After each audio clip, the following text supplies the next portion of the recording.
ಇನ್ನು ರಾಜ್ಯ ಕಾಂಗ್ರೆಸ್ ಪಾಳ್ಯದಲ್ಲಿ ಸಿಎಂ ಕುರ್ಚಿಗಾಗಿ ಕದನ ಏರ್ಪಟ್ಟಿದೆ. ಡಿಕೆ ಶಿವಕುಮಾರ್ ಕೆಪಿಸಿಸಿ ಪಟ್ಟದ ಮೇಲೆ ಸಿಎಂ ಆಪ್ತರ ಕಣ್ಣು ಬಿದ್ದಿದೆ. ಅಹಿಂದ ಸಚಿವರು versus DCM DK Shivakumar fight ತಾರಕಕ್ಕೇರ್ತಾ ಇದೆ. ಅಂತರ್ ಯುದ್ಧಕ್ಕೆ ವೇದಿಕೆ ಹಾಕಿದ್ದೇ ಸಿದ್ದರಾಮಯ್ಯನವರು. ಡಿನ್ನರ್ ಪಾರ್ಟಿಯಲ್ಲಿ ಡಿಕೆ ಶಿವಕುಮಾರ್ ವಿರುದ್ಧ ರಣತಂತ್ರ ಹೆಂದಿದ್ದು ಕೂಡ ಇದೇ ಸಿದ್ದರಾಮಯ್ಯನವರು. ಅಧಿಕಾರ ಹಂಚಿಕೆ ಒಪ್ಪಂದ ಆಗೇ ಇಲ್ಲ ಅಂತ ಸಿಎಂ ಹೇಳಿದ್ರು. ಸಿಎಂ ಅಭಯದ ಬೆನ್ನಿಗೆ ಈಗ ಅಹಿಂದ ಸಚಿವರು ಕೂಡ ಫುಲ್ ಆಕ್ಟಿವ್ ಆಗಿಬಿಟ್ಟಿದ್ದಾರೆ. ಡಿಕೆ ಶಿವಕುಮಾರ್ ಅವರನ್ನ ಕೆಪಿಸಿಸಿ ಅಧ್ಯಕ್ಷ ಸ್ಥಾನದಿಂದ ಕೆಳಗಿಳಿಸೋದಕ್ಕೆ ಪ್ಲಾನ್ ಆಗಿದೆ ಅನ್ನುವಂತಹ ವಿಚಾರ ಸದ್ಯ ಗೊತ್ತಾಗ್ತಾ ಇದೆ. ಇದೇ ವಿಚಾರಕ್ಕೆ ಸಂಬಂಧಪಟ್ಟಂತೆ ಸಿಎಂ ಆಪ್ತ ಎಚ್.ಸಿ. ಮಹದೇವಪ್ಪ ಅವರು ಮಾತಾಡಿದ್ದಾರೆ. ಏನ್ ಹೇಳಿದ್ದಾರೆ ಬನ್ನಿ ನೋಡ್ಕೊಂಡು ಬರೋಣ. ಅಂದ್ರೆ ಈಗ ಕೆಪಿಸಿಸಿ ಅಧ್ಯಕ್ಷ ಬದಲಾವಣೆ ಇವೆಲ್ಲ ಚರ್ಚೆ ಆಗ್ತದೆ. ಯಾವ ಚರ್ಚೆನೂ ಇಲ್ಲ ಬಿಡಿ ಸರ್. ಯಾವ ಒಪ್ಪಂದ ಇಲ್ಲ, ಏನಿಲ್ಲ, ನಥಿಂಗ್. ಹೌದಾ? ಅದೇ ಮುಖ್ಯಮಂತ್ರಿ ಕಂಟಿನ್ಯೂ ಇರ್ತಾರೆ. ಮುಖ್ಯಮಂತ್ರಿಗಳು ಸಿದ್ದರಾಮಯ್ಯ ಒಳ್ಳೆ ಆಡಳಿತ ನಡೆಸ್ತಾ ಇದ್ದಾರೆ, ಕಂಟಿನ್ಯೂ ಆಗಲಿ ಬಿಡಿ, ಯಾಕೆ ತಪ್ಪೇನಿದೆ ಅಂತ. ಯಾವ ಚರ್ಚೆನೂ ಇಲ್ಲ, ನಥಿಂಗ್. ಒಪ್ಪಂದ ಆಗಿದೆ ಸರ್ ಬದಲಾವಣೆ ಸಂಬಂಧಪಟ್ಟ? ಏನು ಒಪ್ಪಂದ ಇಲ್ಲ, ಏನೂ ಇಲ್ಲ, ಏನಿಲ್ಲ. ಕ್ಯಾಬಿನೆಟ್ ಅಲ್ಲಿ ಚರ್ಚೆ ಆಯ್ತಾ ಸರ್? ಯಾವ್ದು ಏನು ಚರ್ಚೆ ಆಗುತ್ತೆ? ಯಾಕೆ ಚರ್ಚೆ ಆಗುತ್ತೆ? ಸತೀಶ್ ಜಾರಕಿಹೊಳಿ ಕೊಟ್ಟಿರುವಂತದ್ದು ಸಂಬಂಧಪಟ್ಟಂತೆ ಯಾವ ವಿಷಯಗಳು, ಬದಲಾವಣೆ ಆಗಲಿ, ಯಾವ ವಿಷಯನೂ ಚರ್ಚೆ ಇಲ್ಲ. ಬಟ್ ನೀವು ಹೇಳ್ತಾರೆ ಒಪ್ಪಂದ ಯಾವುದೋ ಇಲ್ಲ ಅಂತ. ಯಾವ ಚರ್ಚೆನೂ ಇಲ್ಲ. ಹೌದು, ನಾವು ಹೇಳಿದ ತಕ್ಷಣ ಅವ್ರು ಹೇಳ್ಬಿಡ್ತಾರೆ, ಹೌದು ಸರ್ ಹಿಂಗಾಗಿದೆ ಅಂತೇಳಿ. ಅವ್ರಿಗೆ ಹೆಂಗಿತ್ತಂದ್ರೆ ಒಮ್ಮೆ ಬಿಟ್ಬಿಡೋಣ, ನನ್ನ ಹಣ ಬಿಟ್ಬಿಡೋಣ, ನನ್ನ ಅಂಕ ನಾನು ಹೇಳಿ ಅದು ಯಾರು ಮಹದೇವಪ್ಪ ಅವರು is very brilliant and doctor. ಇನ್ನು ಯಾಕೆ ಬೇಕು ನಾನು ಏನು ಹೇಳಿ, ಇನ್ನು ಮಾಧ್ಯಮದವ್ರು ಇದನ್ನು ಮಾಡಿ ಯಾವ್ದು ಆಗಿಲ್ಲಪ್ಪ ಹೋಗ್ಬಿಟ್ರಪ್ಪ ಅನ್ನೋ ಇದೇನಿತ್ತು ಅವರ ರಿಯಾಕ್ಷನ್. ಓಕೆ, ಇನ್ನು ರಾಜ್ಯ ಕಾಂಗ್ರೆಸ್ನ ಕೋಲ್ಡ್ ವಾರ್ ಶಮನ ಆಗುತ್ತಾ ಅಂತ $1 ಮಿಲಿಯನ್ ಪ್ರಶ್ನೆ ಆಗ್ಬಿಟ್ಟಿದೆ. ದಿನ ಇದನ್ನೇ ಕೇಳ್ತಾ ಇದ್ದೀವಿ ನಾವು. ಡಿಕೆ ಶಿವಕುಮಾರ್ ವಿರುದ್ಧ ಸಿಡಿದಿದ್ದ ಸತೀಶ್ ಜಾರಕಿಹೊಳಿ ಕೂಲ್ ಆಗ್ಬಿಡ್ತಾರ? ಸಾಹುಕಾರ್ ಜೊತೆ ಸಂಧಾನಕ್ಕೆ ಸುರ್ಜೇವಾಲಾ ಅವರೇ ಸ್ವತಃ ಎಂಟ್ರಿ ಕೊಟ್ಟಿದ್ದಾರೆ. ಸಚಿವ ಸತೀಶ್ ಜಾರಕಿಹೊಳಿ ಜೊತೆಗೆ ಪ್ರತ್ಯೇಕ ಮೀಟಿಂಗ್ ಕೂಡ ಆಗುತ್ತಂತೆ. ಸಿಎಲ್ಪಿ ಸಭೆಯಲ್ಲಿ ಡಿಕೆ ಶಿವಕುಮಾರ್ ವಿರುದ್ಧ ಸತೀಶ್ ಜಾರಕಿಹೊಳಿ ಸಿಡಿದೆದ್ದಿದ್ರು. ಹೀಗಾಗಿ ಬಂಡಾಯ ಭುಗಿಲೇಳುವ ಮುನ್ನವೇ ಅದನ್ನ ಶಮನ ಮಾಡಬೇಕು ಅಂತ ಸುರ್ಜೇವಾಲಾ ಅವರು ಪ್ಲಾನ್ ಮಾಡಿಕೊಂಡಿದ್ದಾರಂತೆ. ಸಚಿವ ಸತೀಶ್ ಸಿಟ್ಟಿಗೆ ಮದ್ದರಿಯತ್ತ ಕಾಂಗ್ರೆಸ್ ಹೈಕಮಾಂಡ್ ಅನ್ನೋದು ಸದ್ಯ ಇರುವ ಕುತೂಹಲ. ಬಸವರಾಜ್, ಏನ್ರಿ ಇದ್ರ ಬಗ್ಗೆ ಅಪ್ಡೇಟು?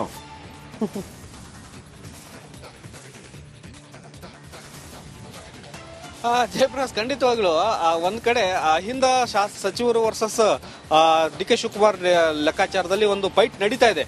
ಇದು ಇಷ್ಟು ದಿನ ಆಂತರಿಕವಾಗಿ ನಡೀತಾ ಇತ್ತು. ಕಳೆದ ಕೆಲವು ದಿನಗಳಿಂದ ಇದು ಬಹಿರಂಗವಾಗಿದೆ. ಹೈಕಮಾಂಡ್ ಕೂಡ ಇದು ಗಮನಕ್ಕೆ ಬಂದಿದೆ. ಆದ್ರೆ ಹೈಕಮಾಂಡ್ ಇದಕ್ಕೆ ಮಧ್ಯರೇಖೆ ಆಗದೆ ಇರತಕ್ಕಂಥ ಪರಿಸ್ಥಿತಿ ಇದೆ. ಯಾಕಂದ್ರೆ ಸುರ್ಜೇವಾಲಾ ಅವರು ಬಂದ 3-4 ದಿನ ಅಷ್ಟೇ ಆಗೋಗಿದೆ. ಅವರು ಎಷ್ಟೇ ವಾರ್ನಿಂಗ್ ಮಾಡಿ ಹೋದ್ರು ಕೂಡ ಯಾರು ಕೂಡ ಸೈಲೆಂಟ್ ಆಗ್ತಾರೆ. ನಿನ್ನೆ ಕೊಟ್ಟಂತ ರಾಜನ್ ಹೇಳಿಕೆ ಆಗಿರ್ಬೋದು, ಮೊನ್ನೆ ಸತೀಶ್ ಜಾರಕಿಹೊಳಿ ಅವರು ಕೊಟ್ಟಂತ ಹೇಳಿಕೆ ಆಗಿರ್ಬೋದು, ನಾವು ನ್ಯಾಯಯುತವಾದಂತ ಬೇಡಿಕೆ ನೀಡ್ತಾ ಇದ್ದೇವೆ, ಕೆಪಿಸಿಸಿ ಅಧ್ಯಕ್ಷರು ಬದಲಾವಣೆ ಮಾಡಿ ಇಲ್ಲ ಅವ್ರು ಮುಂದುವರಿಸ್ತೀರಾ ಅದನ್ನ ಗಟ್ಟಿಯಾಗಿ ಹೇಳಿ ನಾವು ಮುಂದಿನ ಕಾರ್ಯಕ್ರಮ ಮಾಡ್ತೇವೆ ಅನ್ನುವಂಥದ್ದು.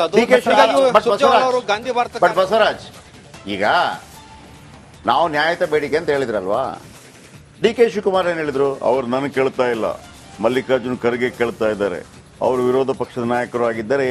ಮಲ್ಲಿಕಾರ್ಜುನ ಖರ್ಗೆ ಮೇಲೆ ಎತ್ತಾಕಿದ್ರಲ್ಲ, ನಾನು ಮೊನ್ನೆಯಿಂದ ಅದನ್ನ ಹೇಳ್ತಾ ಇದ್ದೀನಿ. ಇವ್ರು ಹಿಂಗೆ ಕೇಳಿದ್ರೆ ಮಲ್ಲಿಕಾರ್ಜುನ ಖರ್ಗೆ ಕೂಡ ರಾಜೀನಾಮೆ ಕೊಡಬೇಕು ಅಂದಕ್ಕೆ. ಹಾಗಾಗಿ ಸತೀಶ್ ಸೈಲೆಂಟ್ ಆಗ್ತಾರೆ. ಹೆಂಗೆ ಸತೀಶ್ ಆಮೇಲೆ ಹೇಳಿದ್ರಲ್ಲ, ಬರ್ರ ನೀವು ನನ್ನ ಹತ್ರ ಹಿಂಗೆಲ್ಲ ಕೇಳ್ಬಿಟ್ರಪ್ಪ, ನೀವು ಏನೆಲ್ಲ ಹೇಳ್ತೀರಿ ಅಂತೇಳಿ. ಸತೀಶ್ ಒಂಥರ ಬಾಂಬ್ ಹಾಕಿದ್ರು, ಇಲ್ಲ ಅಂತಲ್ಲ, ಆಯ್ತಾ? ಈ ಡಿ ಕೆ ಶಿವಕುಮಾರ್ ಆ ಬಾಂಬನ್ನು ತಗೊಂಡು ಹೋಗ್ಬಿಟ್ಟು ನದಿಗೆ ಹಾಕ್ಬಿಟ್ರು, ಹುಸ್ಸಾಗ್ಬಿಡ್ತು ಅಲ್ಲಿಗೆ. ಖರ್ಗೆ ಹತ್ರ ಕೇಳಿ ಅಂತಂದ್ರು. ಸತೀಶ್ ಜಾರಕಿಹೊಳಿ ಹೇಳೋಂಗಿಲ್ಲ ಕೇಳೋಂಗಿಲ್ಲ. ನೆಕ್ಸ್ಟ್ ಸಾರ್ ಹಿಂಗೆ ಹೇಳಿದ್ರು ಅಂತದೇ, ನೀವು ಏನೆಲ್ಲ ಹೇಳ್ಬೇಡ್ರಪ್ಪ ಅಂತ ಅಂದ್ಬಿಟ್ರು. ಏನಿದು?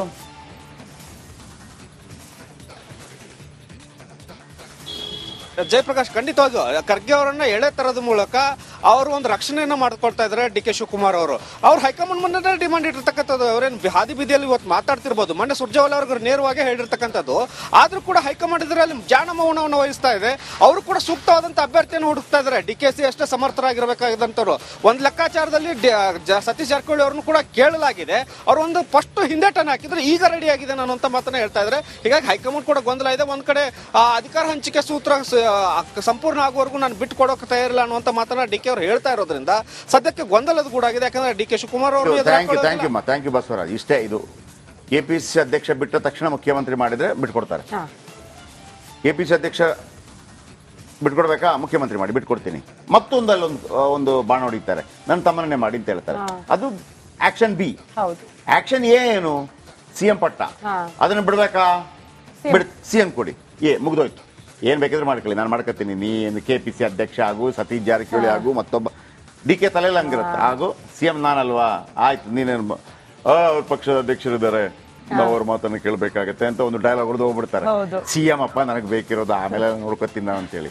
ಅಲ್ಲಿ ಪವರ್ ಇರಬಹುದು, ದುಡ್ಡಿಲ್ಲ. ಇಲ್ಲಿ ದುಡ್ಡಿದೆ. ಇನ್ನು ರಾಜ್ಯ ಕಾಂಗ್ರೆಸ್ ಪಾಳ್ಯದಲ್ಲಿ ಸಿಎಂ ಕುರ್ಚಿಗಾಗಿ ಕದನ ಏರ್ಪಟ್ಟಿದೆ. DK ಶಿವಕುಮಾರ್ KPCC ಪಟ್ಟದ ಮೇಲೆ ಸಿಎಂ ಆಪ್ತರ ಕಣ್ಣು ಬಿದ್ದಿದೆ. ಅಹಿಂದ ಸಚಿವರು versus DCM DK Shivakumar fight ತಾರಕಕ್ಕೇರ್ತಾ ಇದೆ. ಅಂತರ್ ಯುದ್ಧಕ್ಕೆ ವೇದಿಕೆ ಹಾಕಿದ್ದೇ ಸಿದ್ದರಾಮಯ್ಯನವರು. ಡಿನ್ನರ್ ಪಾರ್ಟಿಯಲ್ಲಿ DK ಶಿವಕುಮಾರ್ ವಿರುದ್ಧ ರಣತಂತ್ರ ಹೆಣೆದಿದ್ದು ಕೂಡ ಇದೇ ಸಿದ್ದರಾಮಯ್ಯನವರು. ಅಧಿಕಾರ ಹಂಚಿಕೆ ಒಪ್ಪಂದ ಆಗೇ ಇಲ್ಲ ಅಂತ ಸಿಎಂ ಹೇಳಿದ್ರು. ಸಿಎಂ ಅಭಯದ ಬೆನ್ನಿಗೆ ಈಗ ಅಹಿಂದ ಸಚಿವರು ಕೂಡ ಫುಲ್ ಆಕ್ಟಿವ್ ಆಗಿಬಿಟ್ಟಿದ್ದಾರೆ. DK ಶಿವಕುಮಾರ್ ಅವರನ್ನ KPCC ಅಧ್ಯಕ್ಷ ಸ್ಥಾನದಿಂದ ಕೆಳಗಿಳಿಸೋದಕ್ಕೆ ಪ್ಲಾನ್ ಆಗಿದೆ ಅನ್ನುವಂತಹ ವಿಚಾರ ಸದ್ಯ ಗೊತ್ತಾಗ್ತಾ ಇದೆ. ಇದೇ ವಿಚಾರಕ್ಕೆ ಸಂಬಂಧಪಟ್ಟಂತೆ ಸಿಎಂ ಆಪ್ತ HC ಮಹದೇವಪ್ಪ ಅವರು ಮಾತಾಡಿದ್ದಾರೆ. ಏನ್ ಹೇಳಿದ್ದಾರೆ ಬನ್ನಿ ನೋಡ್ಕೊಂಡು ಬರೋಣ. ಅಂದ್ರೆ ಈಗ KPCC ಅಧ್ಯಕ್ಷ ಬದಲಾವಣೆ ಇವೆಲ್ಲ ಚರ್ಚೆ ಆಗ್ತದೆ. ಯಾವ ಚರ್ಚೆನೂ ಇಲ್ಲ ಬಿಡಿ ಸರ್.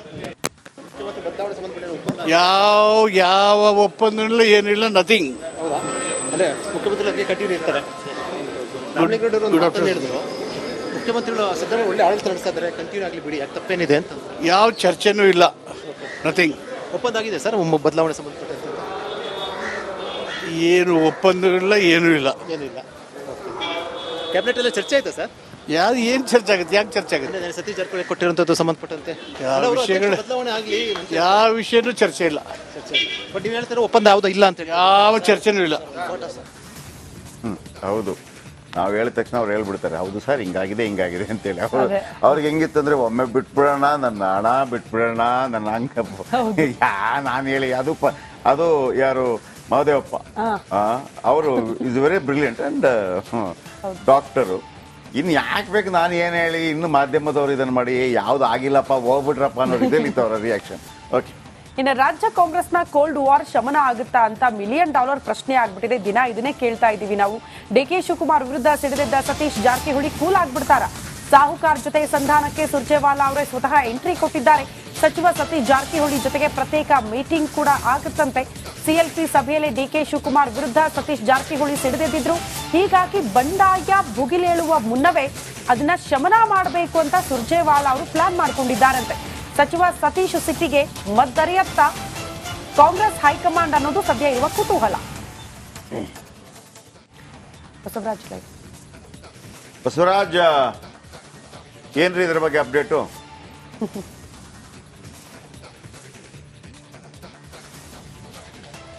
ಜಯಪ್ರಕಾಶ್, ಖಂಡಿತವಾಗ್ಲು ಒಂದ್ ಕಡೆ ಅಹಿಂದ ಸಚಿವರು ವರ್ಸಸ್ DK ಶಿವಕುಮಾರ್ ಲೆಕ್ಕಾಚಾರದಲ್ಲಿ ಒಂದು ಫೈಟ್ ನಡೀತಾ ಇದೆ. ಇದು ಇಷ್ಟು ದಿನ ಆಂತರಿಕವಾಗಿ ನಡೀತಾ ಇತ್ತು. ಕಳೆದ ಕೆಲವು ದಿನಗಳಿಂದ ಇದು ಬಹಿರಂಗವಾಗಿದೆ. ಹೈಕಮಾಂಡ್ ಕೂಡಕ್ಕೂ ಇದು ಗಮನಕ್ಕೆ ಬಂದಿದೆ. ಆದ್ರೆ ಹೈಕಮಾಂಡ್ಗೆ ಮಧ್ಯರೇಖೆ ಆಗದೆ ಇರತಕ್ಕಂಥ ಪರಿಸ್ಥಿತಿ ಇದೆ. ಯಾಕಂದ್ರೆ ಸುರ್ಜೇವಾಲಾ ಅವರು ಬಂದ 3-4 ದಿನ ಅಷ್ಟೇ ಆಗೋಗಿದೆ. ಅವರು ಎಷ್ಟೇ ವಾರ್ನಿಂಗ್ ಮಾಡಿ ಹೋದ್ರು ಕೂಡ ಯಾರು ಕೂಡ ಸೈಲೆಂಟ್ ಆಗ್ತಾರೆ. ನಿನ್ನೆ ಕೊಟ್ಟಂತ ರಾಜನ್ ಹೇಳಿಕೆ ಆಗಿರ್ಬೋದು, ಮೊನ್ನೆ ಸತೀಶ್ ಜಾರಕಿಹೊಳಿ ಅವರು ಕೊಟ್ಟಂತ ಹೇಳಿಕೆ ಆಗಿರ್ಬೋದು, ನಾವು ನ್ಯಾಯಯುತವಾದಂತ ಬೇಡಿಕೆ ಇಡ್ತಾ ಇದ್ದೇವೆ. KPCC ಅಧ್ಯಕ್ಷರು ಬದಲಾವಣೆ ಮಾಡಿ, ಇಲ್ಲ ಅವ್ರು ಮುಂದುವರಿಸ್ತೀರಾ ಅದನ್ನ ಗಟ್ಟಿಯಾಗಿ ಹೇಳಿ, ನಾವು ಮುಂದಿನ ಕಾರ್ಯಕ್ರಮ ಮಾಡ್ತೇವೆ ಅನ್ನುವಂಥದ್ದು. ಗಾಂಧಿ ಭಾರತ. ಬಟ್ ಬಸವರಾಜ್, ಈಗ ನಾವು ನ್ಯಾಯಯುತ ಬೇಡಿಕೆ ಅಂತ ಹೇಳಿದ್ರಲ್ವಾ, DK ಶಿವಕುಮಾರ್ ಏನ್ ಹೇಳಿದ್ರು? ಅವ್ರು ನನಗೆ ಕೇಳ್ತಾ ಇಲ್ಲ, ಮಲ್ಲಿಕಾರ್ಜುನ್ ಖರ್ಗೆ ಕೇಳ್ತಾ ಇದ್ದಾರೆ. ಅವರು ವಿರೋಧ ಪಕ್ಷದ ನಾಯಕರು ಆಗಿದ್ದಾರೆ. ಮಲ್ಲಿಕಾರ್ಜುನ ಖರ್ಗೆ ಮೇಲೆ ಎತ್ತಾಕಿದ್ರಲ್ಲ, ನಾನು ಮೊನ್ನೆಯಿಂದ ಅದನ್ನ ಹೇಳ್ತಾ ಇದ್ದೀನಿ. ಇವ್ರು ಹಿಂಗೆ ಕೇಳಿದ್ರೆ ಮಲ್ಲಿಕಾರ್ಜುನ ಖರ್ಗೆ ಕೂಡ ರಾಜೀನಾಮೆ ಕೊಡಬೇಕು ಒಂದಕ್ಕೆ. ಹಾಗಾಗಿ ಸತೀಶ್ ಸೈಲೆಂಟ್ ಆಗ್ತಾರೆ. ಹೆಂಗೆ ಸತೀಶ್ ಆಮೇಲೆ ಹೇಳಿದ್ರಲ್ಲ, ಬರ್ರ ನೀವು ನನ್ನ ಹತ್ರ ಹಂಗೆಲ್ಲ ಕೇಳ್ಬಿಟ್ರಪ್ಪ, ನೀವು ಏನೆಲ್ಲ ಹೇಳ್ತೀರಿ ಅಂತೇಳಿ. ಸತೀಶ್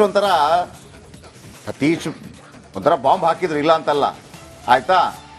ಈ DK ಶಿವಕುಮಾರ್ ಆ ಬಾಂಬನ್ನು ತಗೊಂಡು ಹೋಗ್ಬಿಟ್ಟು ನದಿಗೆ ಹಾಕ್ಬಿಟ್ರು, ಹುಸ್ಸಾಗ್ಬಿಡ್ತು ಅಲ್ಲಿಗೆ. ಖರ್ಗೆ ಹತ್ರ ಕೇಳಿ ಅಂತಂದ್ರು.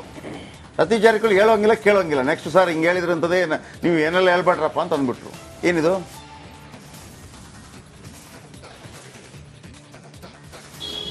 ಜಯಪ್ರಕಾಶ್, ಖಂಡಿತವಾಗಿಯೂ ಖರ್ಗೆ ಅವರನ್ನ ಎಳೆ ತರದ ಮೂಲಕ ಅವರು ಒಂದು ರಕ್ಷಣೆಯನ್ನ ಮಾಡ್ಕೊಳ್ತಾ ಇದ್ದಾರೆ DK ಶಿವಕುಮಾರ್ ಅವರು. ಅವ್ರು ಹೈಕಮಾಂಡ್ ಮುಂದೆ ಡಿಮಾಂಡ್ ಇಟ್ಟಿರ್ತಕ್ಕಂಥದ್ದು. ಅವರೇನು ಹಾದಿ ಬೀದಿಯಲ್ಲಿ ಇವತ್ತು ಮಾತಾಡ್ತಿರ್ಬೋದು, ಮೊನ್ನೆ ಸುರ್ಜೇವಾಲಾ ಅವ್ರಿಗೆ ನೇರವಾಗಿ ಹೇಳಿರ್ತಕ್ಕಂಥದ್ದು. ಆದ್ರೂ ಕೂಡ ಹೈಕಮಾಂಡ್ ಇದರಲ್ಲಿ ಜಾಣ ಮೌನವನ್ನು ವಹಿಸ್ತಾ ಇದೆ. ಅವರು ಕೂಡ ಸೂಕ್ತವಾದಂತ ಅಭ್ಯರ್ಥಿಯನ್ನು ಹುಡುಕ್ತಾ ಇದ್ದಾರೆ. DKC ಅಷ್ಟೇ ಸಮರ್ಥರಾಗಿರಬೇಕಾದಂತವ್ರು. ಒಂದ್ ಲೆಕ್ಕಾಚಾರದಲ್ಲಿ ಸತೀಶ್ ಜಾರಕಿಹೊಳಿ ಅವ್ರನ್ನು ಕೂಡ ಕೇಳಲಾಗಿದೆ. ಅವ್ರು ಒಂದು ಫಸ್ಟ್ ಹಿಂದೇಟನ್ನು ಹಾಕಿದ್ರೆ ಈಗ ರೆಡಿ ಆಗಿದೆ ಅನ್ನುವಂತ ಮಾತನ್ನ ಹೇಳ್ತಾ ಇದ್ದಾರೆ. ಹೀಗಾಗಿ ಹೈಕಮಾಂಡ್ ಕೂಡ ಗೊಂದಲ ಇದೆ. ಒಂದ್ ಕಡೆ ಅಧಿಕಾರ ಹಂಚಿಕೆ ಸೂತ್ರ ಸಂಪೂರ್ಣ ಆಗುವವರೆಗೂ ನಾನು ಬಿಟ್ಟು ಕೊಡೋಕೆ ತಯಾರಿಲ್ಲ ಅನ್ನುವಂತ ಮಾತನ್ನ DK ಅವರು ಹೇಳ್ತಾ ಇರೋದ್ರಿಂದ ಸದ್ಯಕ್ಕೆ ಗೊಂದಲದ ಗೂಡಾಗಿದೆ. ಯಾಕಂದ್ರೆ ಡಿ ಕೆ ಶಿವಕುಮಾರ್ ಅವರು ಥ್ಯಾಂಕ್ ಯು ಬಸವರಾಜ್. ಇಷ್ಟೇ ಇದು. ಕೆಪಿಸಿಸಿ ಅಧ್ಯಕ್ಷ ಬಿಟ್ಟ ತಕ್ಷಣ ಮುಖ್ಯಮಂತ್ರಿ ಮಾಡಿದ್ರೆ ಬಿಟ್ಕೊಡ್ತಾರೆ. ಹಾ.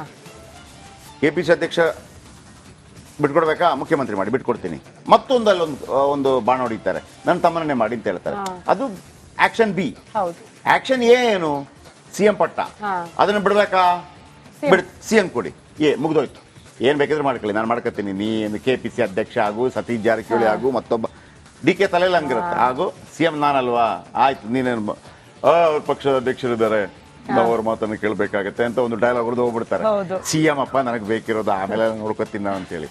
ಅಲ್ಲಿ ಪವರ್ ಇರ್ಬೋದು, ದುಡ್ಡಿಲ್ಲ. ಇಲ್ಲಿ ದುಡ್ಡಿದೆ,